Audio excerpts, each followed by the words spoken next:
Hello, hello. Welcome to Blow Up. Today is Sunday. It's a very pleasant day. As you can see, I'm on my blanket, my meditation blanket. Let me take my slippers off.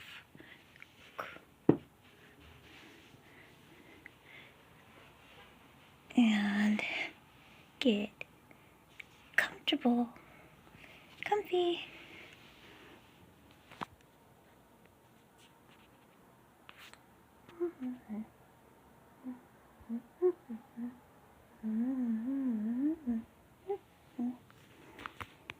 Okay, so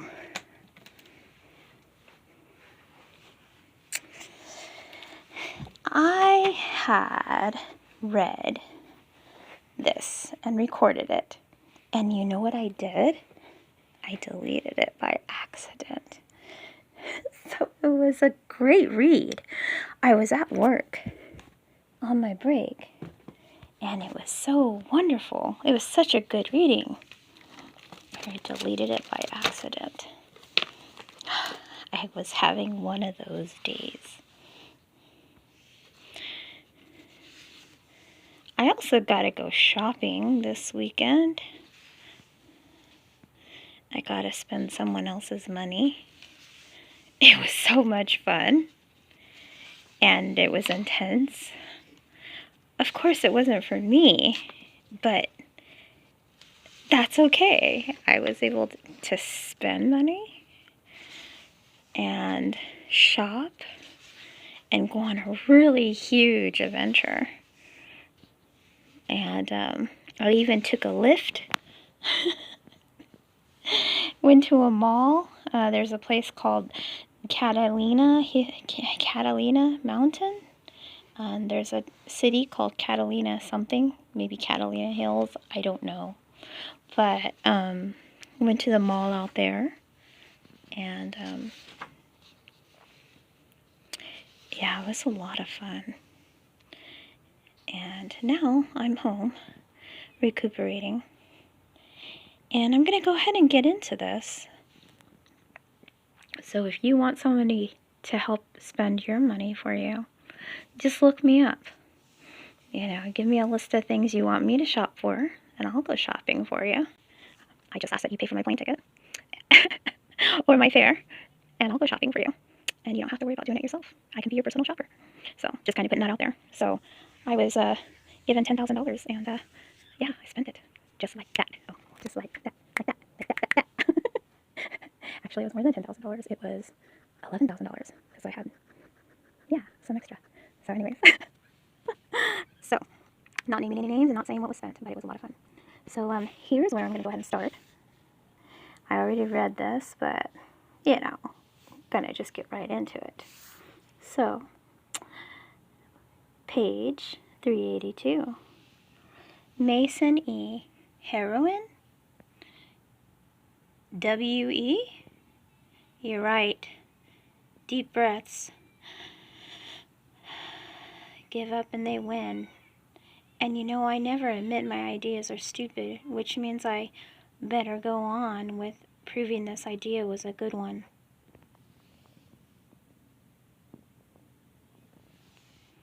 Love you.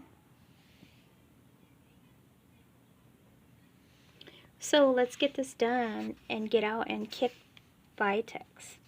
Blink. So hard, they'll be singing soprano for the duration. Do I need to come find you, or can you get there? I'm kind of stuck. Hold up. Think I'm safe for now, but I don't want to move. I can hear them outside, screaming. Okay, if I can get up close, maybe I can program the doors in person. Shut some off, make a safe way out. The whole system's crumbling piece by piece. Sections keep going out. Can't do it from here, but maybe I can plug in directly. Where are you? I made it to 1 full the server rooms, like you said. 383. There's a computer blinking everywhere. Big server banks. Cables all over. I can see serial numbers. Hang on. CR-0778. CR-0779. They're all like that. Oh, look, there's a typo. Okay, those are core servers. That's good. Some of those you can get straight from outside. Straight to from outside. And you have some power. And you should have power. Yeah, power is up. Everything is still lit. Gravity is iffy, though. Stay locked down. Tell me if you move. Let's get this done so we can get moving and kick some Bitech. Blink! From here to Central and back again. There are a lot of them, Katie. Like, more than there could ever been on those shuttles. So please be careful. I'll be careful. And sad. And effing furious. I'll be there soon.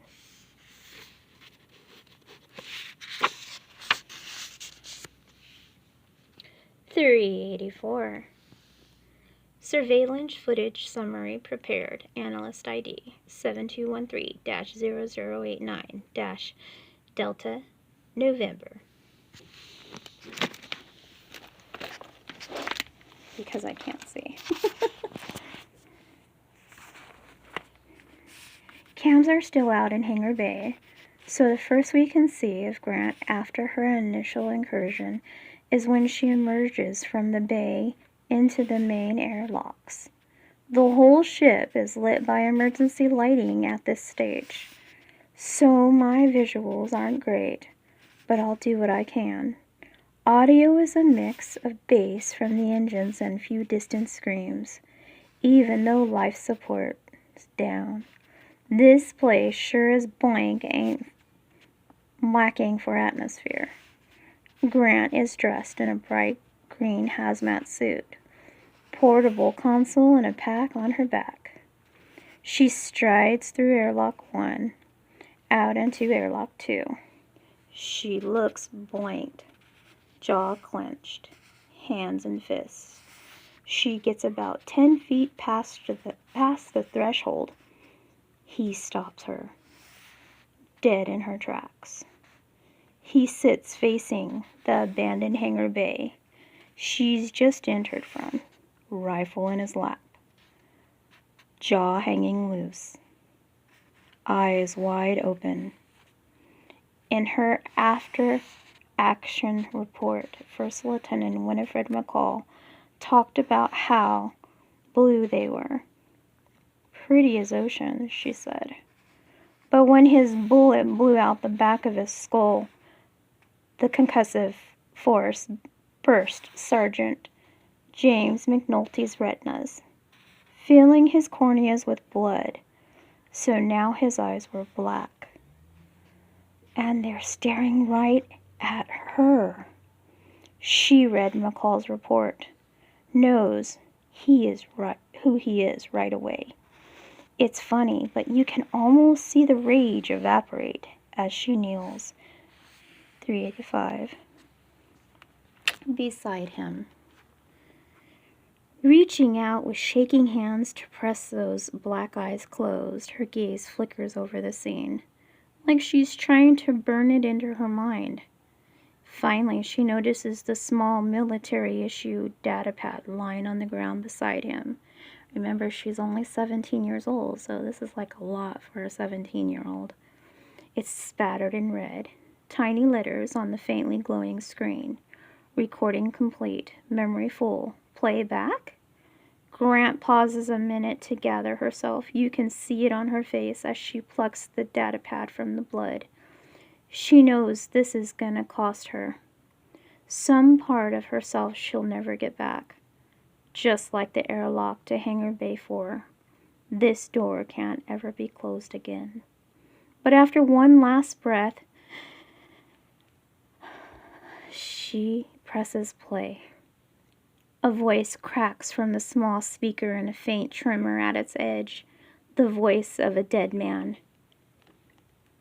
This is the last will and testament of James McNulty. Grant sits cross-legged, device cupped in her palm. The volume's turned down to a whisper, but in the tiny blood-stained room, I swear, it's loud as thunder. I don't know if anyone can get this. Don't know if anyone will care. I don't feel right.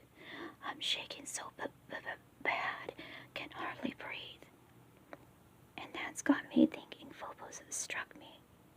And that if I don't do something about it soon, I'm not gonna be me anymore. I don't want that. I don't want to end up like those poor blinkers in Bayfor. I don't want to hurt anyone when I die. I want to be me. So I guess I died today. Figures I was just starting to enjoy myself. I don't have much stuff. I guess I give it all to my dad. He'll know what to do with it, except give me a signed Archie Carson card to my cousin Dix. He always talking about that effing thing. Oh, and my medals. I'm gonna give those to Ezra Mason. He can melt them down. There should be enough gold in them to make a ring for Astro Princess. I think I'd like that better than having them hanging on the wall somewhere. Yeah. Yeah. That'd be good.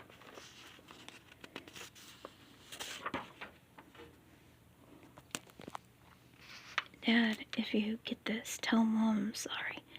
I didn't make it back for her birthday. Give Amber a kiss for her big brother. Tell her it's going to be alright. I hope you understand me going out like this.